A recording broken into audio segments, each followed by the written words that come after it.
Hi guys and welcome back to the Taste and Bloom kitchen. Today we are making this very delicious coconut milk beef jollof rice. It's going to be flavorful and at the end of the video you must try it.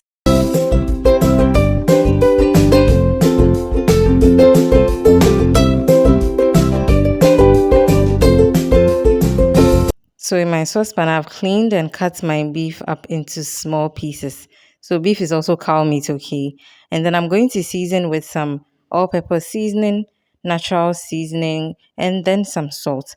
I'm going to go in with a bit of ginger and garlic paste and some blended onions.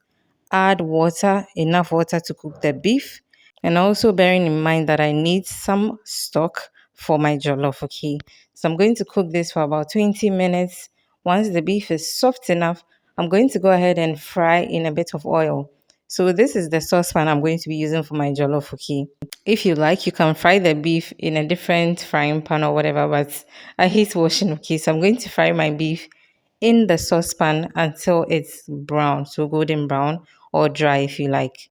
If this is your first time here, hello, my name is Yasmi, and this is my kitchen taste and bloom. You're so welcome. Please consider subscribing and joining this amazing blooming family.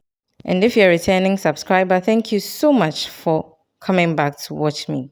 So as you can see, my beef is fried perfectly. I'm taking them out of the oil, and then in the same oil, I'm going to start my Ghana jollof, okay? I'm adding in a bit of chopped onions.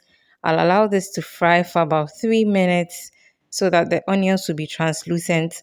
And as you can see, I'm scraping the bottom of the saucepan or pan to get all the goodness from the beef, okay?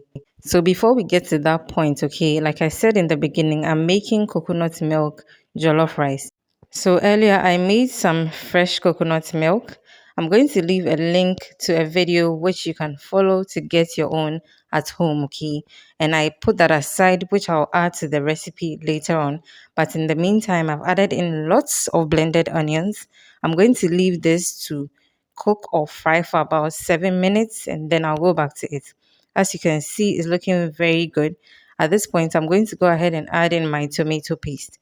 So if you do not want to use tomato paste, please increase the amount of tomatoes you're going to add to this recipe. So I'll give the paste a very good mix and then leave this to cook for about 5 to 7 extra minutes so the tomato paste loses its sourness. If you've watched the video till this end, I'm going to assume you like what you're watching. Please give me a thumbs up.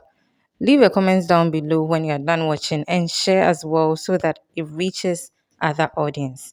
So as you can see, my tomato paste has cooked nicely. I'm going to go in and add my blended fresh tomatoes. So I blended my tomatoes with some pepper. Like I always say in my videos, we don't eat a lot of pepper in this house, okay? So usually I like to blend it with my tomatoes or onions.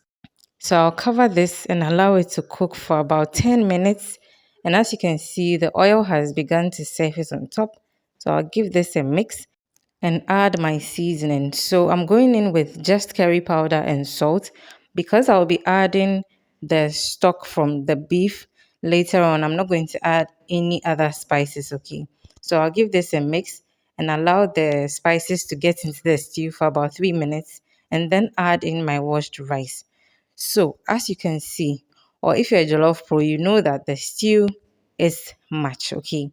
So, because I'm going to add the coconut milk, I didn't want the jollof color to dim, if you know what I mean. I wanted it to be vibrant. That is why the stew was much, okay? So, then I added my stock from the beef, and then I went in with my fresh coconut milk. So, jollof doesn't need a lot of moisture or water. So make sure the milk is not too much, okay? Just enough to cover your rice. So I'll mix everything together beautifully and then cover my saucepan with parchment paper before covering with the lid. So after 15 minutes on low heat, I go back to check on my jollof is doing wonderful. I'll give it a stir and then make sure all the stew and the milk has gone into every single grain of rice. Once again on low heat, I'm going to cover this with my parchment paper and lid and leave it for about 10 minutes for all the moisture to get absorbed. And then I'll go ahead and add in my fried beef. So I have a jollof rice playlist on my channel. You can go ahead and check it out and pick any of the recipes and prepare for you and your family to enjoy. So as you can see, I've added in my fried beef. I'm going to give my jollof a mix and then cover once again for about 5 minutes and allow the beautiful flavors to marry each other. And then your coconut milk beef jollof rice is ready to be enjoyed. The smell was divine, the taste was amazing. I hope you're inspired to try this recipe and give me a feedback when you do that. And until I see you again in another video, please don't forget to keep blooming.